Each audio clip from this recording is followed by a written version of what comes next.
വയനാട് ജില്ലയിലെ മേപ്പാടി ഗ്രാമപഞ്ചായത്തിലെ കള്ളാടിയിൽ അശാസ്ത്രീയമായി മണ്ണ് കൂട്ടിയതിനെ തുടർന്നുണ്ടായ ദുരന്തത്തിൽ രക്ഷാപ്രവർത്തനം ഊർജിതമായി തുടരുകയാണെന്ന് മന്ത്രി ടി സിദ്ദിഖ്. ഇതൊരു ഉരുൾപൊട്ടലല്ലെന്നും ശാസ്ത്രീയമല്ലാത്ത രീതിയിൽ മണ്ണ് കൂട്ടിയിട്ടതുമൂലമുണ്ടായ മനുഷ്യനിർമ്മിത ദുരന്തമാണെന്നും മന്ത്രി പറഞ്ഞു. അശാസ്ത്രീയമായ രീതിയിലാണ് ഈ മണ്ണ് തുടക്കത്തിൽ തന്നെ ഇത്ര നേരത്തെ ഒരു നല്ല രീതിയിലുള്ള മഴ വയനാട്ടിൽ പെയ്തതാണ്. അതിനുശേഷം ഇപ്പോഴുണ്ടായിട്ടുള്ള ഈ ചെറിയ രീതിയിലുള്ള ഈ മഴയിൽ ഇങ്ങനെ അപകടം സംഭവിക്കും എന്നുള്ളതിൻ്റെ സൂചന വളരെ കൃത്യമായി മീറ്റിങ്ങിലും അല്ലാതെയും കൊങ്കൺ അധികൃതരുടെ മീറ്റിങ്ങിൽ ഉൾപ്പെടെ നൽകിയിരുന്നതാണ്.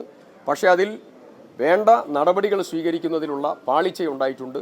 അത് സർക്കാർ ഗൗരവത്തോടു കൂടി കാണുന്നു.